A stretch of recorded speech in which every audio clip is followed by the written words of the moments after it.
Amen. It comes in all kinds of different disguises. You get in touch with your own emptiness, you'll never recognize it in the disguises.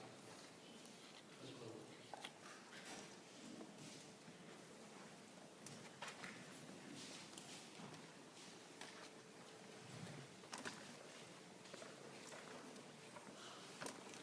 Greetings, everyone.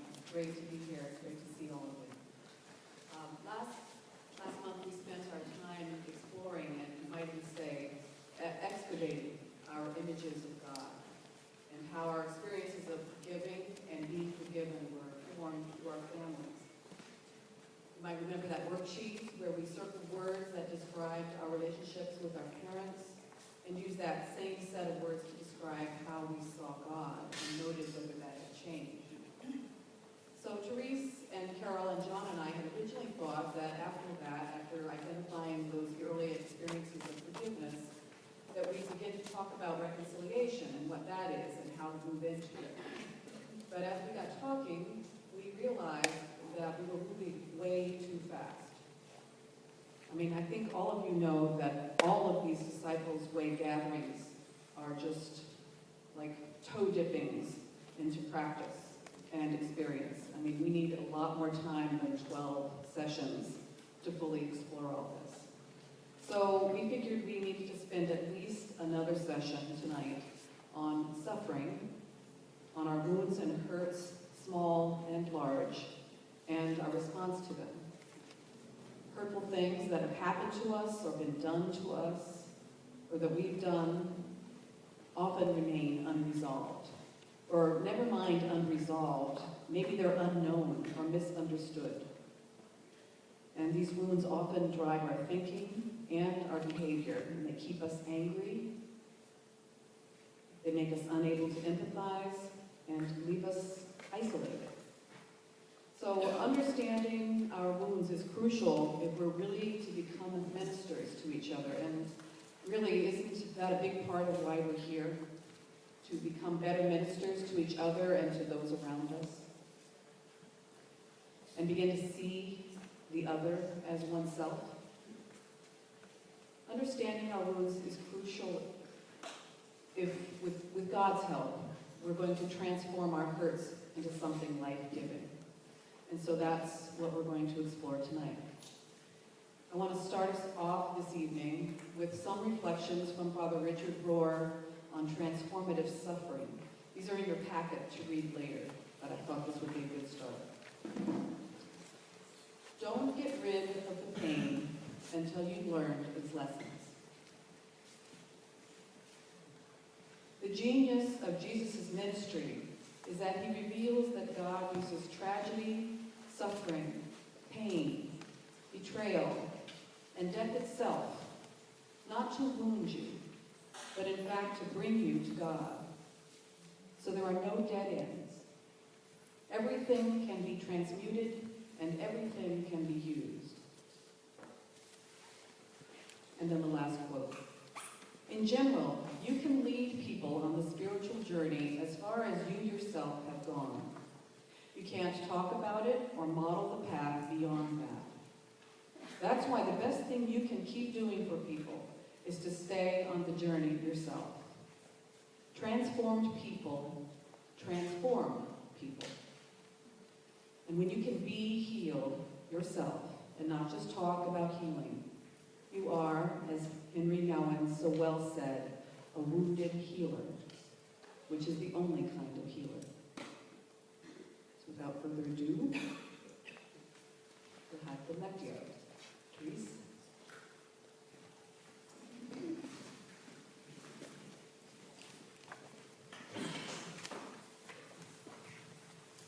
Tonight we're going to begin with Lectio, and so I invite you to settle in as those of you are just coming in, and maybe take a big breath and relax yourself. And I'll try to do the same.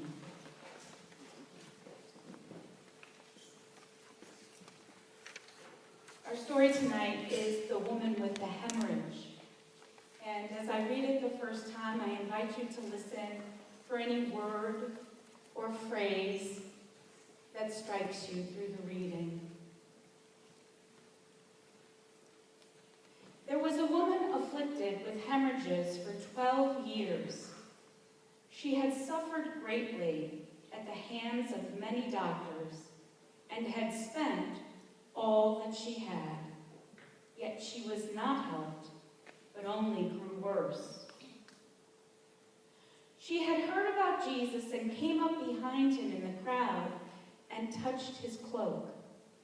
She said, "If I but touch his clothes, I shall be cured." Immediately, her flow of blood dried up. She felt in her body that she was healed of her affliction. Jesus, aware at once that power had gone out from him, turned around in the crowd and asked, "Who has touched my clothes?" But his disciples said to him, "You see how the crowd is pressing upon you, and yet you ask, 'Who touched me?'" And he looked around to see who had done it. The woman, realizing what had happened to her, approached in fear and trembling. She fell down before Jesus and told him the whole truth. He said to her, "Daughter, your faith has saved you. Go in peace and be cured of your affliction."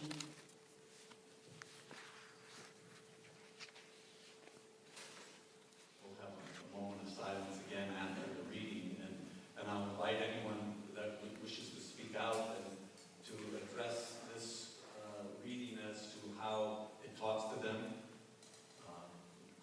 what they see their role, perhaps, in this scripture passage. And when it comes that time, if you would stand and maybe if you have something to say, we'd like to hear from people for this reading.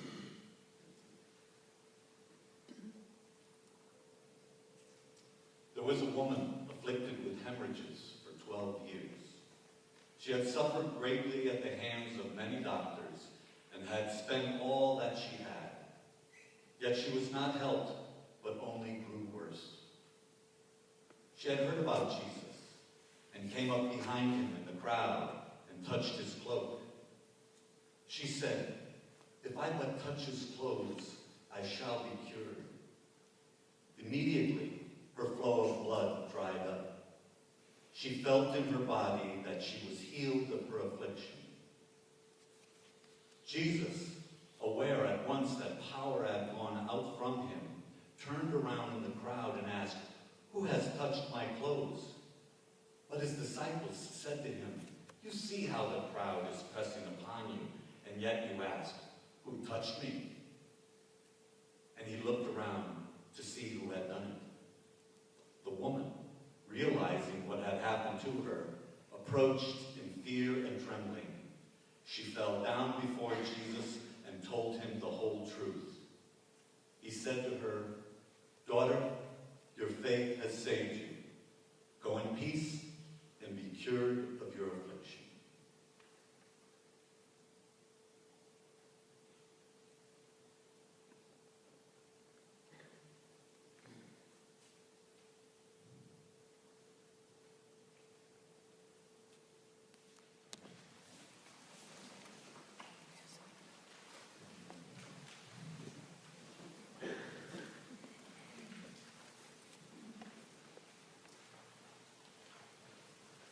Okay, for the rest of this session and the next, we are using as our guide a book called Book of Forgiveness. It's written by Bishop Desmond Tutu of South Africa and his daughter Mpho Tutu. And in this book, Tutu breaks down the process of healing and forgiveness into what he calls the fourfold path. Telling the story, naming the hurt, healing the hurt, and renewing or releasing the relationship. And I'm sure we've all heard Father Tom describe this process in his own way many times. But it's a wonderfully simple book, and so we're going to share an introduction to this process with you.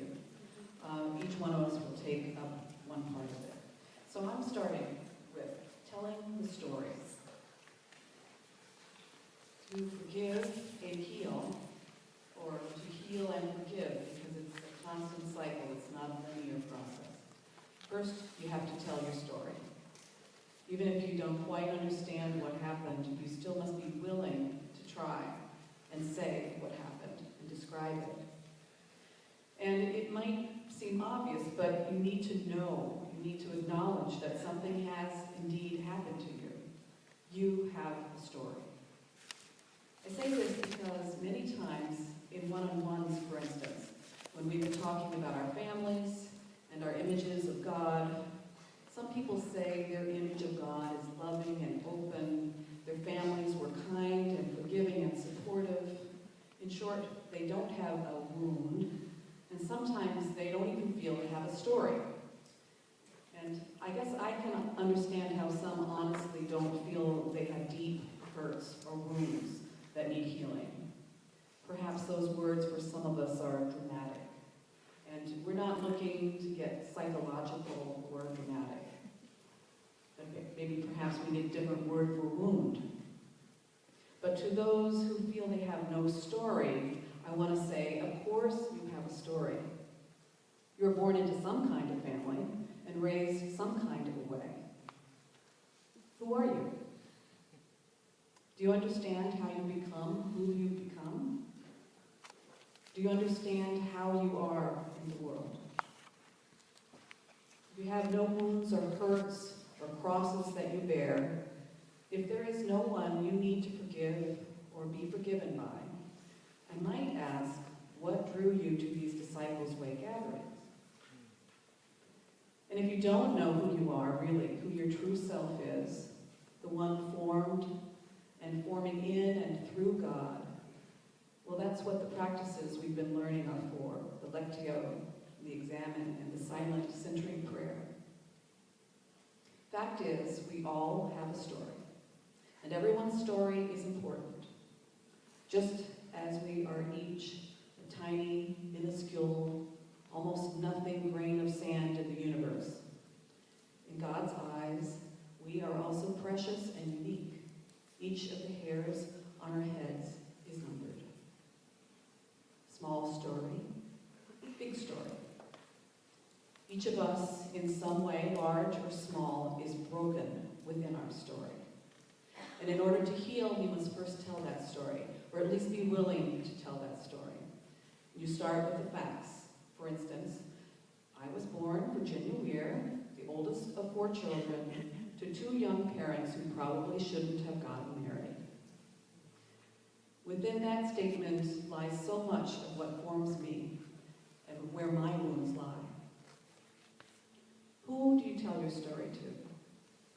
Someone trustworthy, probably in this room.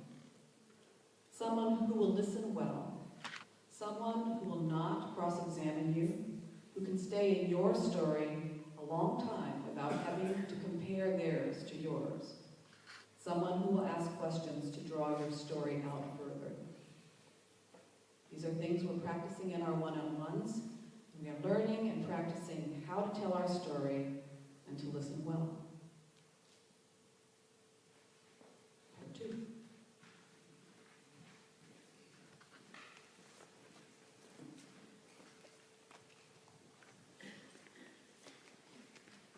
So the second part of this fourfold process is naming the hurt.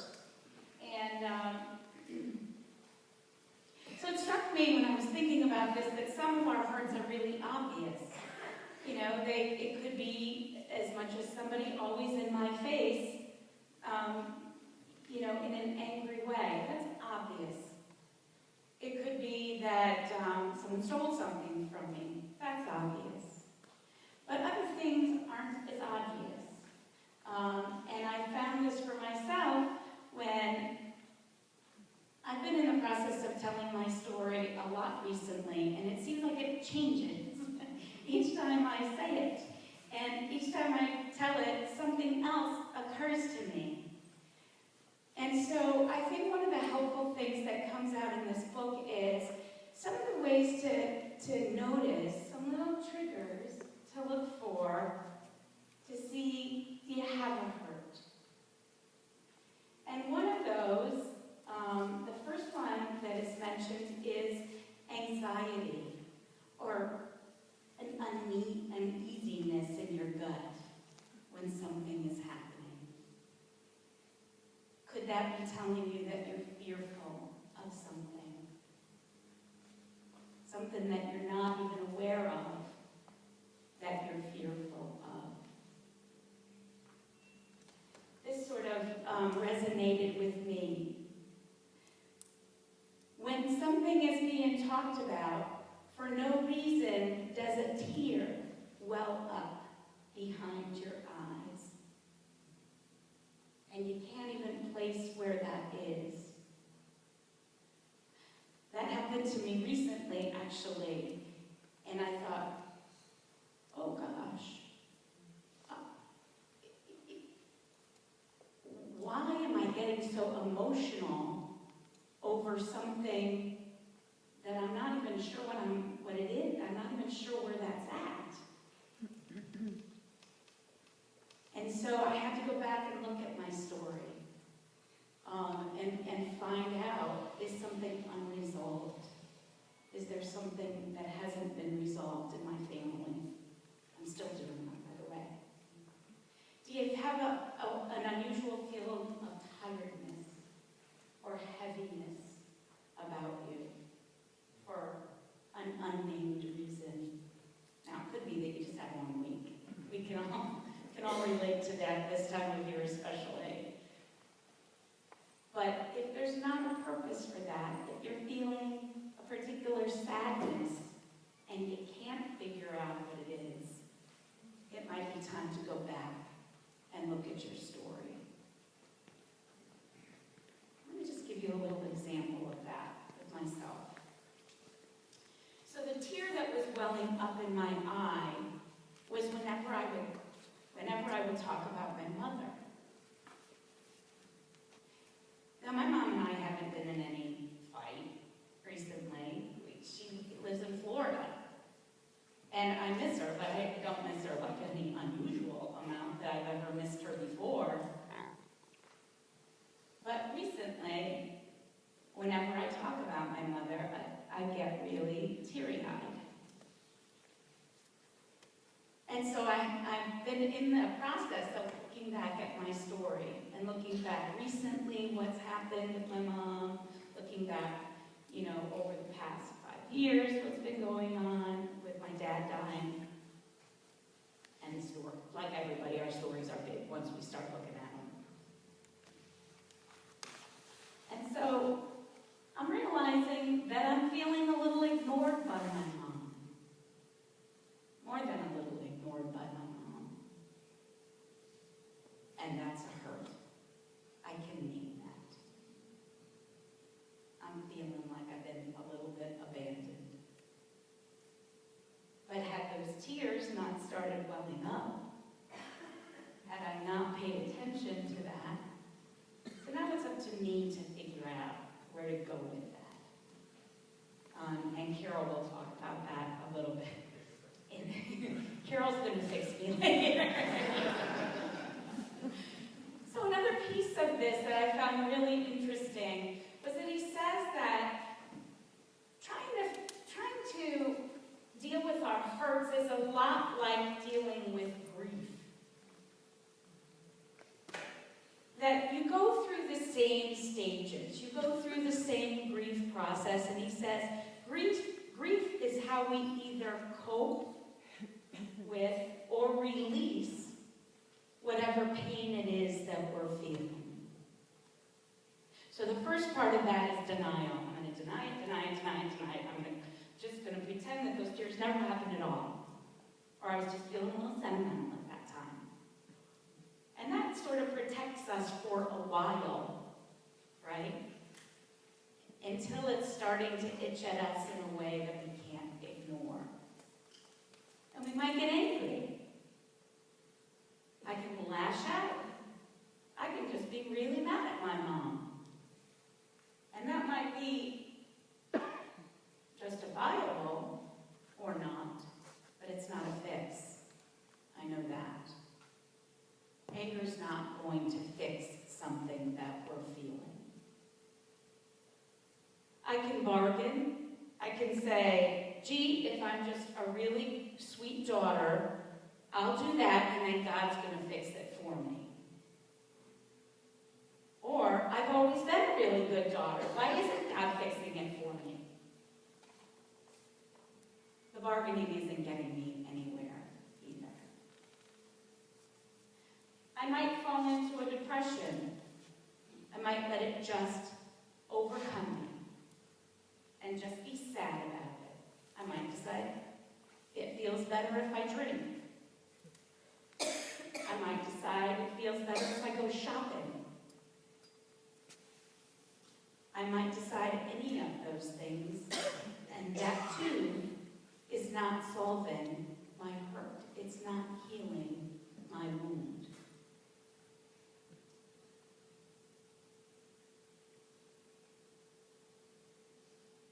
It might become who I am. And if I let that happen, then I'm going to really need to look seriously at generational healing. Because guess what I'm going to do to my daughters?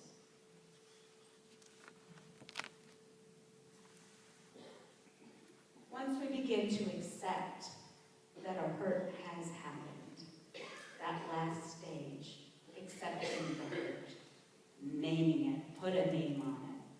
I feel this way.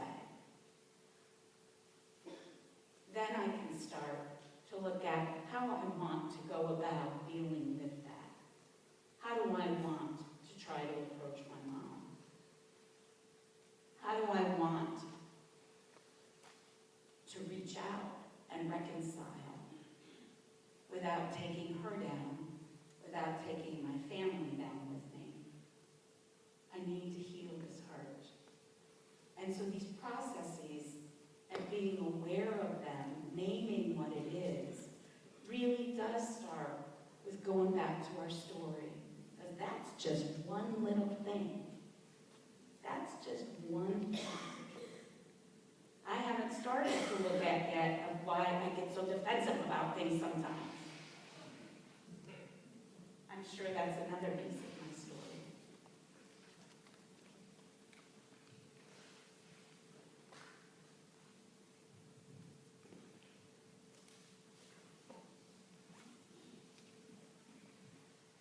Now we move on to the third stage of the fourfold path, which is called granting forgiveness. When you are hurt, and we all get hurt, you have two choices how to handle that hurt. And forgiveness is one of those choices. The other choice, as you can see by the slide here, is to take the path of revenge, payback, retaliation. And actually, as we heard before, we are hardwired to do that. That's our immediate response. Nobody's going to hurt me like that. I have to protect myself. I'm not going to let anybody hurt me like that again. And so we go through the pain and we choose to harm someone. In doing that, we reject what Bishop Tutu calls our shared humanity. And then we go on, and this turns into violence and cruelty, and it perpetuates itself, and it's handed down from generation to generation, and it moves through groups of people and cultures and governments and everything else. Think about the way we react when we are hurt as a nation, when we are hurt as a community. How do we react to that? The better way is to react with forgiveness. And there's a whole lot of explanation in the book about how good forgiveness is for you. Physically, mentally, emotionally. It just makes a different person out of you if you can get there. And that is by this fourfold path. tell the story and you name the hurt, you're on the road. If you never get out of telling the story and naming the hurt, you just keep doing that and doing that and doing that, you're a victim for the rest of your life. But if you can move beyond that to forgiveness, now you have become a hero. Everybody loves people who can forgive. I remember when Nelson Mandela died, everybody, all the reporting that was done on his death and everything said, this man was something different. He forgave his captors after 27 years in prison. Nobody does that. He was a hero. We become heroes because we have the strength and the ability and the generosity to be forgiving. And as Christians, we are called to do that. By Jesus hanging on the cross and saying, Father, forgive them. They don't know what they are doing. Now, how do we get there? This shared humanity thing is important. It's the basis for an African type of thought that everybody relies on everybody else to exist. I am, or you are, therefore I am. And it's all of us. What it also does is shared humanity helps us to concentrate on what we have in common with everyone else, not what separates us. If somebody hurts us, we are separated from that person because of that hurt. But if we can look at things with shared humanity, we can see that this other person is just like we are.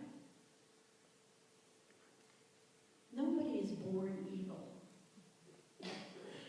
Though it seems that way sometimes, it isn't.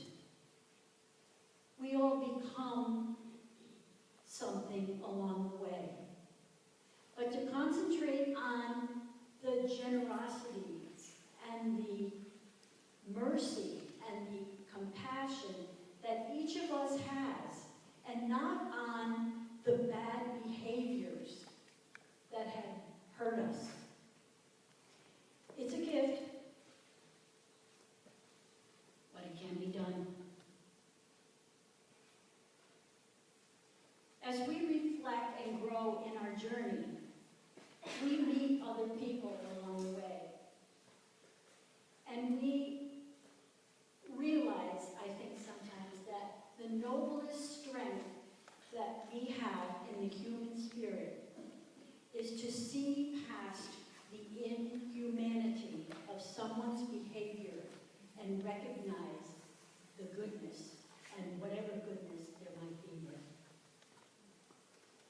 And like I said, very hard to do, but possible. Because we can go inside and we can know how good we are inside. And everybody else has the same indwelling that we have. We can recognize our connectedness with one another. We also see that if we reverse the roles when we're hurt, it is possible that we could be thoughtless and cruel too. And all of us know that at one time or another in our lives, we have experienced that. We can't always be taking the high road. We're human. But we are encouraged to do that. And if we do that, then we can forgive. It comes out of this ability to see that we are all the same, basically.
life, looking at things when they're hurt and saying, you know, that person really didn't mean to do it. I know that there's so much more good in that person than that shows me. And you do that with your kids. I mean, kids will hurt you all the time you're raising them because of one thing or another. Whether they cause you sleepless nights or they come home with their ideas of what should be and where they're going and things like that. And you're getting hurt along the way. But you have to concentrate. And it's easy when they're your kids because you love them. And you just look and say, they're a lot more than that. This is maybe a phase they're going through, or, you know, or maybe I should say something to help them through this period of time with my own experience. That works and sometimes it doesn't. But you can try.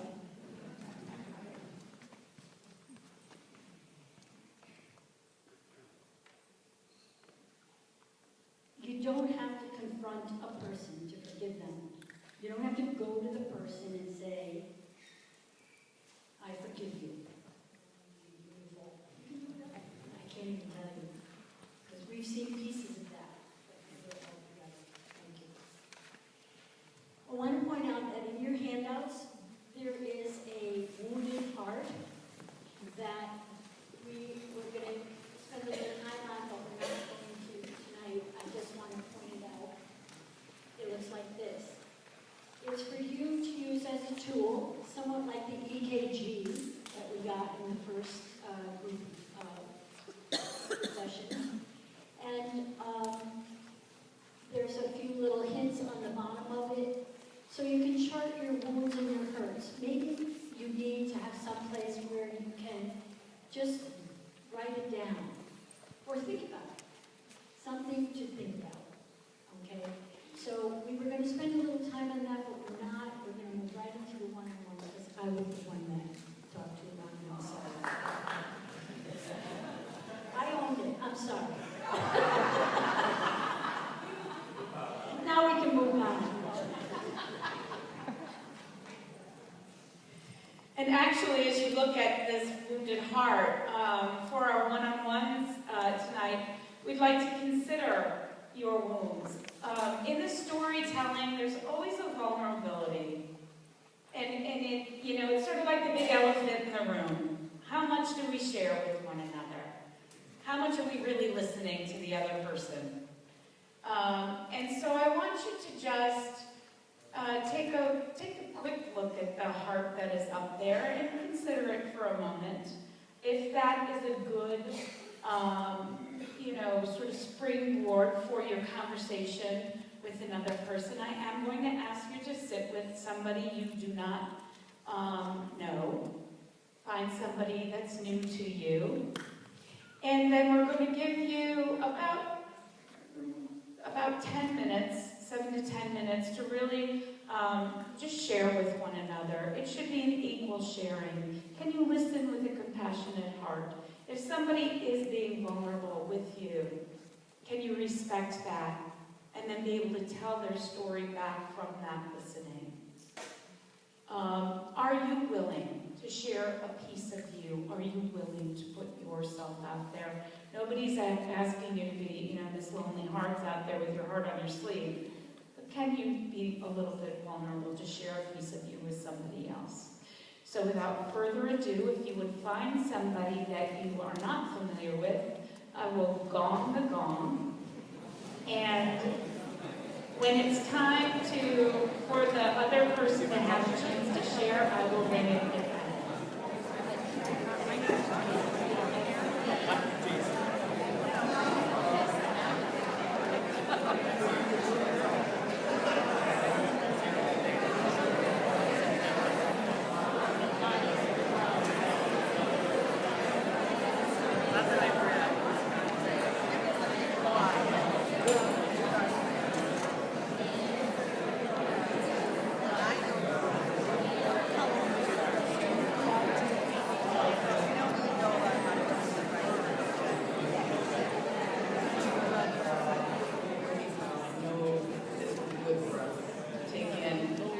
Stories that you just heard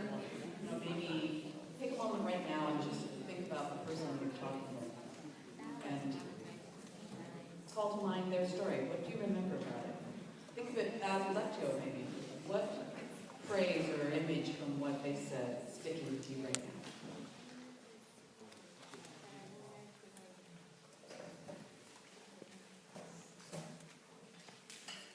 And so tonight, after these one-on-ones, we did think it would be good to have a silent centering session, 5 minutes, to clear our minds.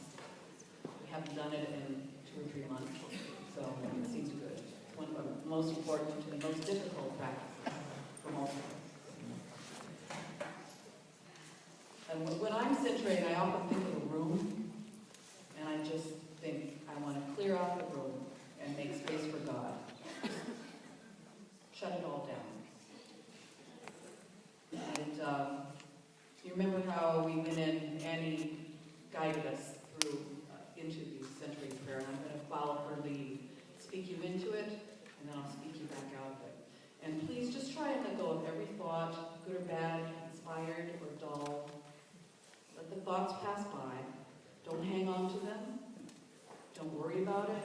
They're just thoughts. They're not you. And every time you recognize that you're having a thought, say to yourself a sacred word such as love, Jesus, forgive. Say that to yourself every time you realize you're thinking or planning or organizing. So settle, feet flat on the floor, eyes lowered or closed. Take a deep breath. And let it out. Here we go. Be still and know that I am God. Be still and know that I am. Be still.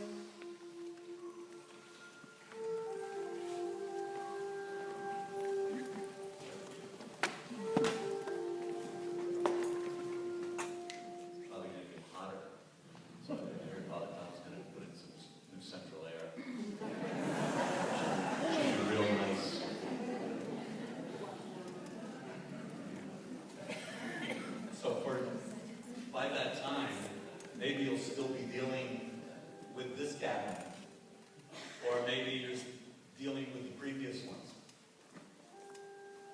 The June gathering we think it's going to be bridging us over to the final third. That will be looking at how to live the radical demands of the gospel, to be ministers of justice and mercy because of the compassion and mercy of Jesus that we are nurturing within us and in each other. We can set out to do good works, but we cannot sustain unless our wounds are healed. That healing comes from the presence of God. I must work at my access to God so that God can work on me. We cannot do God's work out of guilt or obligation. All that we do is through and in the grace of God. We cannot do it alone. So keep at the practice, meditation, scripture, and Eucharist. If you haven't made any changes since the beginning of these gatherings, please consider and look at it. Take stock in all of this. How are your spiritual routines? It takes constant renewing. Look to Pentecost now. How can you enable the Spirit to burn within so you can do God's work in the world?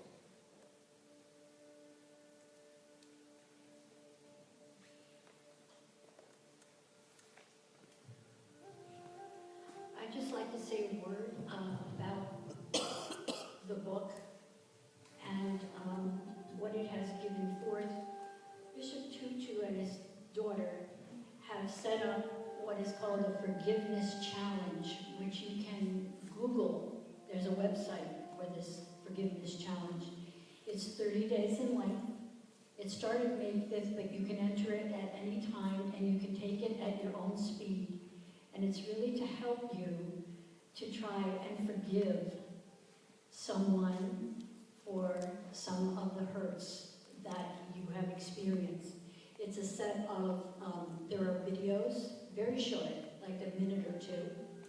There are meditations. A lot of what is found in the book is also at this website. So I would highly recommend it. I am doing it myself and I am learning a lot, and it's reinforcing what I read in the book. It just happened to come into my hands, and it was like a godsend.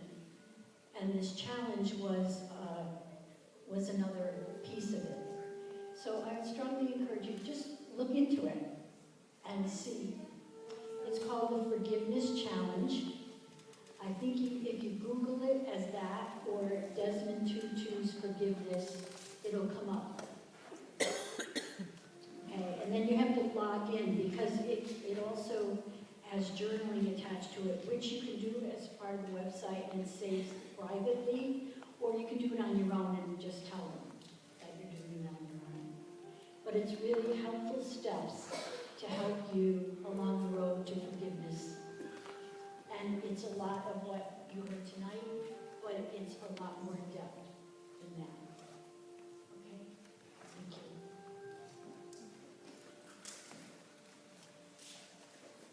We're going to order the books like we did with the Secret Fire, so within the next week or so,